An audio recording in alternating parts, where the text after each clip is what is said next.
वो फीस लो है औरों की बनस्पत, और डॉक्टर तो खूब 500 रुपये चाहिए, यहाँ 200 में शायद या 300 में काम हो जाता है, लेकिन और डॉक्टर पास जान लो 500 रुपये दो पहले मुझे, तब आप एंट्रेंस होइए। जो भी इस तरह से हो रहा है कि नॉर्मल डिलीवरी की जगह ऑपरेशन कर देते हैं सिर्फ पैसा कमाने के लिए, बहुत ही शर्म की बात। क्यों करना है इस तरह से? और सिर्फ पैसे के लिए? अरे पैसे के लिए अगर गलत काम करना है तो चोरी डकैती कर लो, डॉक्टर क्यों बना? बहुत ही बढ़िया, हम बहुत खुश हैं, बहुत खुश हूँ मैं, मेरा परिवार अटैच है इस हॉस्पिटल से, बाकी हमें कोई दिक्कत नहीं है। हम लोग सेवा तो देखिए करनी ही है गरीबों की, और उसके बिना तो काम नहीं चलेगा, किसी को मरने तो नहीं दे सकते पैसे की वजह से। हम जब यहाँ करीब जो है 7 साल से हम आ रहे हैं यहाँ से, बिल जो है ठीक लगता है, कोई ज़्यादा नहीं लगता। दवाई का भी जो है 20% कम लेते हैं। डॉक्टर्स को जेन्यून मेडिसिन देनी चाहिए, सिंपल ट्रीटमेंट हो, जेन्यून मेडिसिन हो, एक सेवा भाव हो, ऑनेस्टी हो। पैसे तो मिल ही रहा है, पैसों की क्या कमी है डॉक्टर्स को? नमस्कार, मेरा नाम है आकांक्षा चौहान और आप देख रहे हैं द न्यूज़ वाला नेटवर्क। आज हम मौजूद हैं नायशा नर्सिंग होम में और हमारे साथ हैं डॉक्टर नवीन खन्ना, जो कि एक सीनियर फिजिशियन है। तो आज हम सर से जानेंगे कुछ जनरल सवाल मेडिकल से रिलेटेड। जैसे आजकल सबको पता है एक वायरल फीवर फैला हुआ है, सबको इन्फेक्शन हो रहा है और इम्यूनिटी पावर कम हो रही है। तो आज हम डॉक्टर से जानेंगे कि उसके पीछे का रीज़न क्या है और हम उससे कैसे बचें, और साथ ही कुछ और जनरल सवाल जानते हैं। सर, सबसे पहले तो स्वागत है आपका द न्यूज़ वाला नेटवर्क में। सर, ये बताइए, जो ये आजकल वायरल फीवर चल रहा है, इसके पीछे का मेन रीज़न क्या है? ये क्यों हो रहा है? ऐसा जनरली देखा जाता है कि जो और इन्फेक्शन हो जाते हैं, फीवर हो जाता है, उसमें इम्यूनिटी पावर कम तो होती है, लेकिन इतनी कम नहीं होती है। लेकिन इसमें ऐसा देखा जा रहा है कि बहुत ज़्यादा इम्यूनिटी पावर कम हो रही है और वीकनेस आ रही है। तो ऐसा क्यों हो रहा है? बिल्कुल। नमस्कार, मैं आप सब लोगों को अभिनंदन करता हूँ।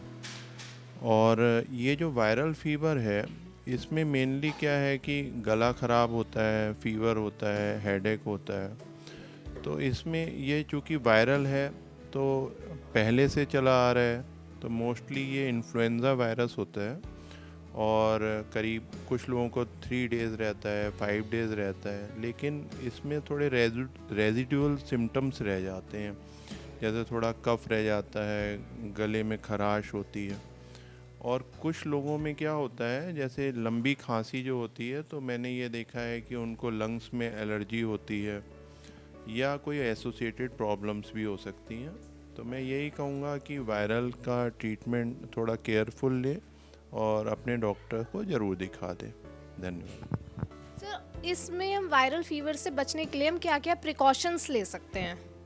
इसमें प्रिकॉशन के लिए मेनली क्या है कि जैसे खांसी है, तो हम लोग जैसे कोविड में प्रिकॉशन लेते थे घर में, तो अगर किसी को ज़्यादा खांसी है तो वो अलग रूम में रहे, थोड़ा मास्क लगा ले, हैंड सैनिटाइज करे, तो जो दूसरे लोगों को फैल रहा है वो बच सकता है।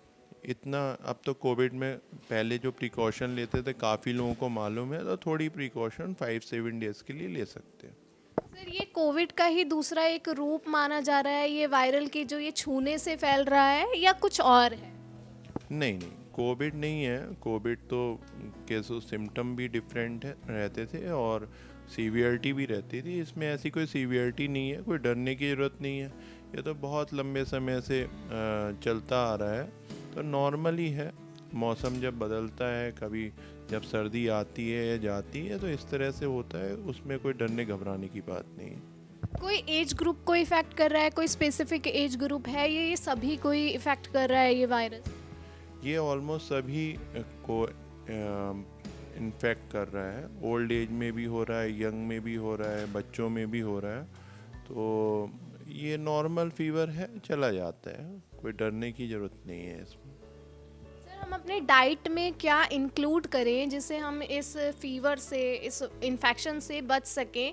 प्री डाइट में भी और ठीक होने के बाद जो पोस्ट डाइट है, उसमें क्या हम इंक्लूड करें? एक्चुअली में ये जो वायरस है ये थ्रोट को इन्फेक्ट करता है, थ्रोट को, नोज़ को। तो होता क्या है कि बच तो नहीं पाते हैं इसके इन्फेक्शन से। मोस्टली इन्फ्लुएंज़ा वायरस होता है तो बच नहीं पाते हैं, हो ही जाता है। लेकिन फिर भी जिस समय अगर हमें खांसी जुकाम हो गया या फीवर है तो हमें दही चावल ठंडी खट्टी चीज़ें नहीं खानी चाहिए, थोड़ा ठंड से भी बचना चाहिए। कल ही एक पेशेंट थी, उसको बार बार कफ कोल्ड हो रहा था, तो मैंने पूछा तो उसकी हैबिट थी कि मैं तो भाई रूम के बाहर ही लेटती हूँ, मुझे अंदर लेटने में प्रॉब्लम होती है। एक लड़का था बॉय, उसकी हिस्ट्री ली, 8-10 डेज़ हो गए थे उसको, तो हिस्ट्री ली तो वो ढंग से कपड़े नहीं पहनता है, कपड़े कम पहनता है। कुछ लोगों की हैबिट होती है सोते हुए कम कपड़े पहनते हैं, तो अब विंटर्स हैं, कपड़े कम पहनेंगे तो भाई सर्दी कैसे जाएगी। तो थोड़ा प्रिकॉशन लेने की ज़रूरत है, कपड़े पहनते हुए ठंड से बचने की ज़रूरत है। सर, जो ये इन्फेक्शन हो रहा है, ये ठीक होने के बाद दोबारा चांसेस हैं कि ये दोबारा भी हो रहा है, या अगर एक बार ठीक हो जाता है तो उसके बाद ये दोबारा नहीं होगा, ये वाला जो वायरल इन्फेक्शन है? मोस्ट ऑफ द टाइम दोबारा नहीं होता है, लेकिन फिर भी कुछ लोगों में रिपीट हो जाता है। तो हमें ये ध्यान रखना है कि अगर किसी को, दूसरे लोगों को अगर खांसी है, थोड़ा सा डिस्टेंस मेंटेन रखें और खाने पीने में ध्यान रखें। अब बार बार तो तभी होगा जब हम लोग रिपीट एक्सपोजर हो रहा हो, यूजुअली रिपीट नहीं होता है। ठीक है सर, अब ये बात तो हुई वायरल इन्फेक्शन की। अब मैं आपके पास आई हूँ तो कुछ जनरल क्वेश्चन भी कर लेती हूँ मेडिकल से रिलेटेड। सर, ऐसा देखा जाता है जो ये मेडिकल फील्ड है, जो डॉक्टर्स का प्रोफेशन है, ये एक सेवा के रूप में इसको देखा जाता है कि डॉक्टर सेवा करते हैं पेशेंट की, उनका ट्रीटमेंट करते हैं, उनको ठीक करते हैं। लेकिन आजकल ऐसा देखा जाता है बहुत जगह पर कि जो ये डॉक्टर्स ने अपना प्रोफेशन बना लिया है, ये पेशेंट्स से पैसे उतारने का एक ज़रिया बना लिया है। तो आप इसके बारे में क्या कहना चाहेंगे? देखिए, जहाँ भी कोई भी पैसा लिया जाता है वो एक बिजनेस है। हम सभी लोग एक तरह से बिजनेस कर रहे हैं, लेकिन मेडिकल लाइन में ये है कि एक सेवा भाव मेन है, और सेवा के पीछे जहाँ सेवा करते हैं तो लोग पेमेंट भी देते हैं, पैसा तो मिल ही रहा है। लेकिन गलत तरह से पैसा लेना वो ठीक नहीं है, और स्पेशली मेडिकल लाइन में गलत तरह के पैसे में क्या है कि लोगों को डराना, उनको गलत तरह से उनकी ब्लड रिपोर्ट्स करना, या रॉन्ग मेडिसिन देना, या महंगी मेडिसिन स्पेशली इसलिए देना कि उससे बिल बन जाए। तो एक कॉमन बात हो गई है। अब तो लोगों को पाप करते हुए भी डर नहीं लगता। तो मैं यही कहूँगा कि डॉक्टरों को पाप नहीं करना चाहिए, क्योंकि पाप नहीं करेंगे तो भगवान भी हमारा साथ देता है जान बचाने के लिए। और जहाँ अगर सेवा होती है तो वहाँ पर गलतियों से बच जाते हैं, और ईश्वर की कृपा रहती है। सर, ऐसा होता है जिनके पास पैसे हैं वो तो कहीं पर भी इलाज करा लेते हैं, कितने से बड़े हॉस्पिटल में, कितने बड़े से बड़े डॉक्टर के पास इलाज करा लेते हैं। लेकिन जिन लोगों के पास पैसे नहीं हैं, जो गरीब हैं, वो उनको कोई बड़ी बीमारी हो जाए तो वो अपना इलाज कैसे कराएं? आजकल का ट्रीटमेंट इतना महंगा है। तो आप कुछ सुविधा देते हैं अपने हॉस्पिटल में उन लोगों के लिए? वैसे तो गरीबों के लिए मोदी सरकार ने बहुत अच्छा किया हुआ है आयुष्मान योजना देके, और काफ़ी गरीबों को उससे हेल्प मिल जाती है। लेकिन फिर भी कुछ लोग ऐसे होते हैं जहाँ पर जिनका कार्ड नहीं होता है, कोई इमरजेंसी में उन्हें नीड होती है। तो हम लोग सेवा तो देखिए करनी ही है गरीबों की, और उसके बिना तो काम नहीं चलेगा। किसी को मरने तो नहीं दे सकते पैसे की वजह से। तो अगर हम लोग इमोशंस के थ्रू और सेवा भाव के थ्रू करते तो सब काम हो जाता है। मेरा पूरा जीवन बीत गया, मैंने कभी किसी भी गरीब को पैसे के बिहाफ पर वापस नहीं करा, उनकी सेवा करी। हालांकि हम इस बात को ज़्यादा कहना पसंद नहीं करते कि हमने किस गरीब की कितनी हेल्प करी, लेकिन वो सेवा बहुत ज़रूरी है, सबको करनी चाहिए। मैं मानती हूँ ये एक बहुत अच्छी बात है और बहुत अच्छा एक इनिशिएटिव है, बहुत अच्छा कदम आप उठा रहे हैं गरीबों की सेवा करने के लिए, जो कि बहुत कम देखा जाता है। लेकिन सर, एक क्वेश्चन है मेरा कि जो डॉक्टर्स होते हैं या हॉस्पिटल्स देखे जाते हैं, वहाँ पर अगर किसी पेशेंट को कोई बीमारी है और वो कम मेडिसिन में भी ठीक हो सकती है, लेकिन डॉक्टर्स फिर भी एक्स्ट्रा मेडिसिन देते हैं अपनी कॉस्ट इंक्रीजमेंट के लिए, तो उस बारे में आप क्या कहेंगे? देखिए, डॉक्टर्स का जो प्रोफेशन है वो बहुत विश्वास का है, और ज़्यादातर वैसे तो दुनिया अच्छाई पर ही टिकी हुई है, काफ़ी लोग गलत भी कर रहे हैं। तो डॉक्टर्स को जेन्युइन मेडिसिन देनी चाहिए, सिंपल ट्रीटमेंट हो, जेन्युइन मेडिसिन हो, एक सेवा भाव हो, ऑनेस्टी हो। पैसे तो मिल ही रहा है, पैसों की क्या कमी है डॉक्टर्स को, लेकिन लालच है। लालच कहते हैं ना, लालच जितना करो उतना ही बढ़ता जाता है। तो लालच तो करना नहीं चाहिए, गलत बात। कि लालच बुरी बला है।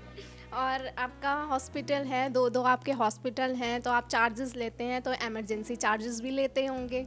तो मेरा एक ये सवाल है कि डॉक्टर्स अगर सेवा करते हैं तो वो इमरजेंसी चार्जेस क्यों लेते हैं? सेवा में तो इमरजेंसी चार्जेस लेने ही नहीं चाहिए। अगर कोई पेशेंट बीमार है या उसको कोई चोट लगी है या वो इमरजेंसी में आया है, तो वो पहले अपना ट्रीटमेंट कराने आया है, तो उनसे कहा जाता है कि आप पहले इमरजेंसी चार्जेस भरिए, उसके बाद हम आपका ट्रीटमेंट शुरू करेंगे। तो उस बारे में आप क्या कहेंगे? देखिए, इमरजेंसी पहले हमें ये समझना चाहिए कि इमरजेंसी चार्जेस किस समय लेना चाहिए। सपोज़ मैं कंसल्टेशन दे रहा हूँ, अपने हॉस्पिटल में हूँ, एनी टाइम, कोई भी टाइम है, तो मैं क्यों लूँ इमरजेंसी चार्ज? मैं रूटीन चार्जेस में अप्लाई कर सकता हूँ। सपोज़ वेटिंग ज़्यादा है तो इसका मतलब ये नहीं कि हम वेटिंग ज़्यादा है तो स्पेशली हम चार्ज डबल कर दें, ऐसा नहीं होना चाहिए। उस समय नॉर्मल चार्जेस में वर्क करें। हाँ, कभी रात में आ रहे हैं या हम हॉस्पिटल नहीं है, ऑफ टाइम में कुछ आ रहा है, तो जैसे हम लोग वर्क करते हैं तो हमारा तो रूटीन चार्ज 200 रुपीज़ ही है और इमरजेंसी चार्ज 500 रुपीज़ लेते हैं। तो जो दे सकते हैं उनसे ही लेते हैं। अगर किसी के पास नहीं है, तो मजबूरी है तो नहीं लो, क्या फ़र्क पड़ता है? हम तो गरीब नहीं हो जाएंगे अगर किसी से पैसे नहीं लिए, हमें तो दे ही रखा है भगवान ने सब कुछ। तो थोड़ा ध्यान रखना चाहिए, किसी की मजबूरी का फ़ायदा नहीं उठाना चाहिए मेडिकल लाइन में। ये नहीं कि वो सीरियस है, हमने जो है कहा लाओ इतना पैसा दो तभी ट्रीटमेंट देंगे, ये गलत बात। तो आप क्या कहेंगे कि इमरजेंसी चार्जेस पूरी तरीके से हटा देने चाहिए या नहीं?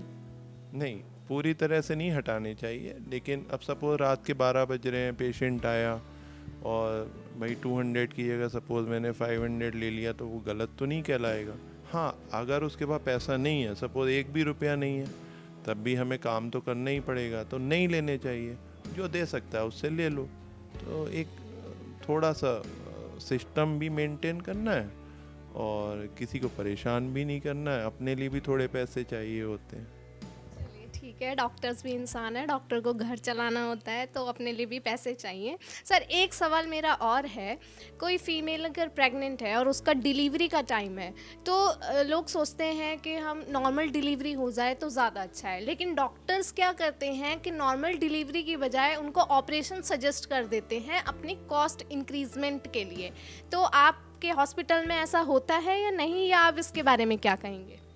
देखिए, हमारे हॉस्पिटल में तो कभी नहीं हुआ। मुझे 16 इयर्स का कैरियर है। मेरी वाइफ डॉक्टर शिल्पी खन्ना है, वो गायनिक वर्क देखती हैं, उनका भी कैरियर है। हम लोगों ने कभी अपनी लाइफ में ऐसा नहीं किया। पूरा शहर इस बात को जानता है। पहले मैं सूरत में था, हम लोग तब भी कभी ऐसा नहीं किया। ऋषिकेश में थे, वहाँ कभी नहीं किया। लेकिन जो भी इस तरह से हो रहा है कि नॉर्मल डिलीवरी की जगह ऑपरेशन कर देते हैं सिर्फ पैसा कमाने के लिए, बहुत ही शर्म की बात। क्यों करना है इस तरह से? और सिर्फ पैसे के लिए? अरे पैसे के लिए अगर गलत काम करना है तो चोरी डकैती कर लो, डॉक्टर क्यों मना? तो ईमानदारी से करना चाहिए। और किसी का शरीर ख़राब कर दो। अब सपोज़ सोचिए किसी को 5 बच्चे चाहिए, अब होते हैं कुछ लोग कहे नहीं हमें बच्चे ज़्यादा चाहिए, और उसका ऑपरेशन कर दिया पहले से, तो वो 2 बच्चे से ज़्यादा नहीं हो सकते। तो गलत है ना, उसके लिए तो गलत ही हो गया। तो वैसे तो मैं ये कहूँगा कि 2 बच्चों से ज़्यादा नहीं करने चाहिए, लेकिन हम क्यों किसी का सीजेरियन गलत तरह से करें? नॉर्मल डिलीवरी कंडक्ट हो सकती है तो नॉर्मल ही करना चाहिए। कोई मजबूरी हो तो सीजेरियन कर लेना चाहिए। बस इतना ही कहूँगा कि सभी लोगों से कि थोड़ा सावधान रहें और डॉक्टर्स को भी थोड़ी सेवा करनी चाहिए। जी बिल्कुल। सर, एक क्वेश्चन है जो हर आम नागरिक जानना चाहता है। आजकल ये बहुत ज़्यादा देखा जा रहा है कि मार्केट में नकली दवाइयों का प्रकरण बहुत ज़्यादा बढ़ गया है। तो ऐसा क्या चीज़ है, कोई ऐसा तरीका है कि हम नकली दवाइयों और असली दवाइयों में कोई कंपैरिजन कर सकें? कोई पहचान है असली दवाइयों को पहचानने के लिए? देखिए, नकली दवाइयों को पहचानना आसान नहीं है, क्योंकि बहुत सारी चीज़ें नकली आ रही हैं जो असली ही लगती हैं। अभी तो ब्रांडेड कंपनी के नाम पर भी नकली दवाइयाँ बेचने लगे हैं और काफ़ी लोग पकड़े भी जाते हैं।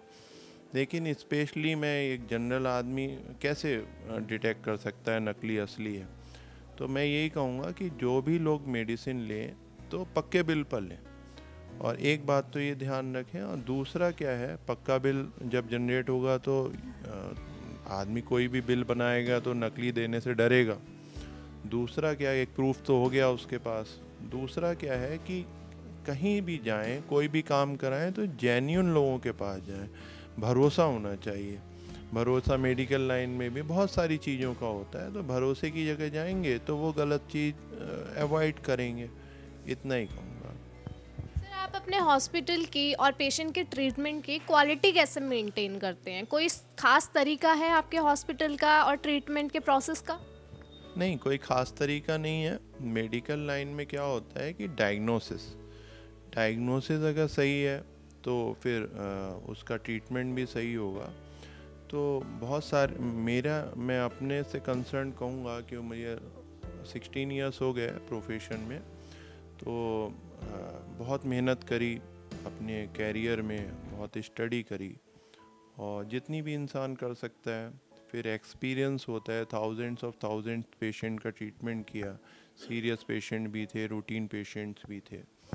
और स्पेशली चूँकि गरीब लोगों में बीमारियां ज़्यादा होती हैं तो ज़्यादा लग भी जाती हैं, वो केयर नहीं कर पाते। तो सेवा जब करी तो काफ़ी एक्सपीरियंस भी मिला, चाहे हार्ट्स की डिजीज़ हों, लंग्स की हों, ब्रेन की हों, एब्डोमेन की हों, बहुत सारी, या जनरल इमरजेंसी हों। तो जब सेवा करते हैं तो क्वालिटी सब कुछ अच्छा होने लगता है। और डॉक्टर को मेहनत भी करनी पड़ती है साथ में। और क्वालिटी क्या है कि जेन्युइन मेडिसिन करनी है, उसकी रिपोर्टिंग्स टाइम पर करनी है, और पेशेंट को समय देना, टाइम देना है। मैं एक चीज़ देख रहा हूँ कि कई बार लोग नाम के पीछे चले जाते हैं बड़े बड़े हॉस्पिटल्स का नाम पर, और वो देख रहे होते हैं कि उस हॉस्पिटल में 4-4, 5-5 डेथ डेली हो रही हैं, लेकिन जाना वहीं पर है मरने के लिए। तो हम लोगों के यहाँ तो ऐसी कोई दुर्घटना नहीं होती अभी तक, तो भगवान ने कोई ऐसा बुरा दिन नहीं दिखाया। तो मैं ये कहूँगा कि लोग आए और सेवा लें हम लोगों की। धन्यवाद। चलिए, ठीक है। और आपका टाइम ज़्यादा ना लेते हुए एक लास्ट क्वेश्चन मैं आपसे कर लेती हूँ। ऐसा कहा जाता है कि पेशेंट को दवाओं के साथ दुआओं की भी ज़रूरत होती है। तो ये तो एक जनरल बात है कि भगवान से दुआ करें तो हर इंसान ठीक हो सकता है।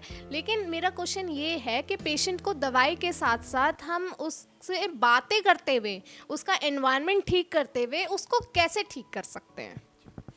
देखिए क्या होता है, एक आम आदमी डरा हुआ होता है बीमारी से भी, और उसे हर इंसान को जैसे कहते हैं कि मौत का भय लगता है, और डर भी जाते हैं, सीधे साधे लोग होते हैं। तो मैं जो ये कोशिश करता हूँ कि जब मेरे पास पेशेंट आए तो मैं उसे कंफर्टेबल करूँ, उसका डर निकालूं, और डर निकाल के उसे मतलब समझाना है, थोड़ा उसको तसल्ली देना है, थोड़ा उससे प्यार से बात करनी है, और उसको रिलैक्स कर देते हैं तो आधी प्रॉब्लम सॉल्व हो जाती है, बाकी काम मेडिसिन कर देती है।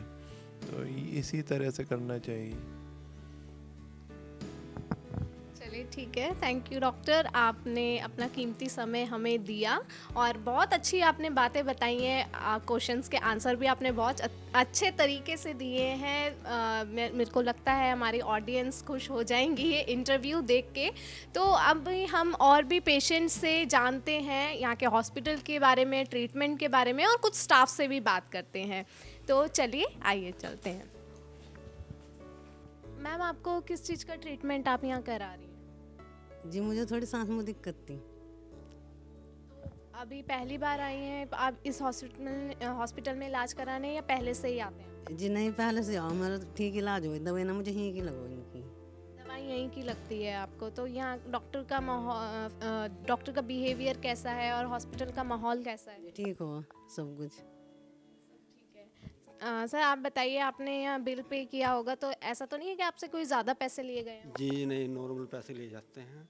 हम जब यहाँ करीब 7 साल से हम आ रहे हैं यहाँ से, बिल जो है ठीक लगता है, कोई ज़्यादा नहीं लगता। दवाई का भी जो है 20% कम लेते हैं और पर्चे का भी जो है और हॉस्पिटल से बहुत कम है, 200 रुपये लेते हैं। और तो जगह 500 रुपये, 1000 रुपये कहीं अलग से उसका बिल ऐसे लेते हैं। कुल मिलाकर आप संतुष्ट हैं, खुश हैं? आज हम तो 7 साल से और कहीं की दवाई इनको लगती नहीं, और कहीं जाते हैं तो दोबारा फिर यहीं से आना पड़ता है हमें, और कहीं जो है और भी ज़्यादा तबीयत ख़राब हो जाती है अगर और कहीं से दवाई लेते हैं। मैम आप यहाँ नर्स हैं, आपको कितना टाइम हो गया है इस हॉस्पिटल में काम करते हुए? के साथ तो मैम 8-9 साल हो गए हैं हमें यहाँ पर ना वर्क करते हुए जी। तो आप यहाँ हॉस्पिटल के और पेशेंट्स के क्वालिटी कैसे मेंटेन करते हैं? हम पेशेंट का ध्यान रखते हैं और साफ़ सफाई का भी हमारे यहाँ पे, प्लस मेडिसिन वगैरह टाइम पर देना पेशेंट को, इन सब चीज़ों का ध्यान रखते हैं। बार बार पेशेंट के वाइटल्स चेक करते रहते हैं, कोई भी परेशानी होती है मतलब ध्यान रखते हैं। प्लस कोई भी अगर थोड़ी दिक्कत परेशानी होती है तो सर को भी इन्फॉर्म करते हैं। आप बताइए कि आपको कितना टाइम हो गया है इस हॉस्पिटल में? मुझे 2 साल हो गए। 2 साल हो गए हैं। तो आपको यहाँ का माहौल कैसा लगता है? आपको 2 साल हो गए हैं यहाँ काम करते हुए, तो डॉक्टर्स पेशेंट का ट्रीटमेंट अच्छे से करते हैं? बहुत अच्छे से करते हैं और मैं कोशिश करूँगी मुझे सालों साल यहीं रहूँ मैं, यहीं पे मैं इसी हॉस्पिटल में, क्योंकि यहाँ का स्टाफ अच्छा है, सर भी बहुत अच्छे हैं ना, इसलिए। चलिए ठीक है, अब कुछ पेशेंट्स से बात कर लेते हैं और उनसे यहाँ के हॉस्पिटल के बारे में राय जानते हैं। तो अंकल आप यहाँ पे किस चीज़ का ट्रीटमेंट कराने आए हैं? मुझे इस वक्त खांसी है, उसका इलाज करवाने आया हूँ। खांसी आपको अभी जो करंटली वायरल चल रहा है उस वजह से है या पहले से ही है? ये अभी हुई है 3-4 दिन, 5 दिन हुए हैं, 5 दिन से। 5 दिन हुए हैं आपको खांसी हुए हुए, तो आप क्या कहेंगे कि कैसा ट्रीटमेंट कर रहे हैं डॉक्टर? बढ़िया है, मैं 5 दिन पहले आया था, अब ठीक हो गया हूँ। थोड़ी सी खांसी अभी आ रही है, उसका इलाज चल रहा है। और अगर फीस की बात करें तो फीस कैसी है यहाँ के हॉस्पिटल की? ठीक है, एक आम आदमी के हिसाब से फीस सही है यहाँ? तो सही है, बल्कि वो फीस लो है औरों की बनस्पत। और डॉक्टर तो खूब 500 रुपये चाहिए, यहाँ 200 में शायद या 300 में काम हो जाता है। लेकिन और डॉक्टर पास जान लो 500 रुपये दो पहले मुझे, तब आप एंट्रेंस होइए। डॉक्टर का बिहेवियर कैसा है? बढ़िया है, बहुत ही बढ़िया। हम बहुत खुश हैं, बहुत खुश हूँ मैं, मेरा परिवार अटैच है इस हॉस्पिटल से। बाकी हमें कोई दिक्कत नहीं है, जब भी ज़रूरत होती है तो हम फ़ौरन इनको बुलाते हैं, ये एकदम कहते हैं आ जाओ। मतलब हम लोग संतुष्ट हैं बिहेवियर से, दवाइयों से, जान से संतुष्ट, बिल्कुल कोई हमें दिक्कत नहीं है। ये मुझे लगता है बहुत अच्छी बात है, ऐसा बहुत कम देखने को मिलता है। हम किसी हॉस्पिटल में आए और यहाँ के पेशेंट डॉक्टर की तारीफ करते हुए रोने लगे और बताने लगे कि वो कितने संतुष्ट हैं, कितने खुश हैं। ये एक सच में बहुत अच्छी बात है डॉक्टर, ऐसा जनरली होता नहीं है। तो इसी तरीके की तमाम जानकारी लेने के लिए हमारे साथ जुड़े रहें और देखते रहें द न्यूज़ वाला नेटवर्क। धन्यवाद।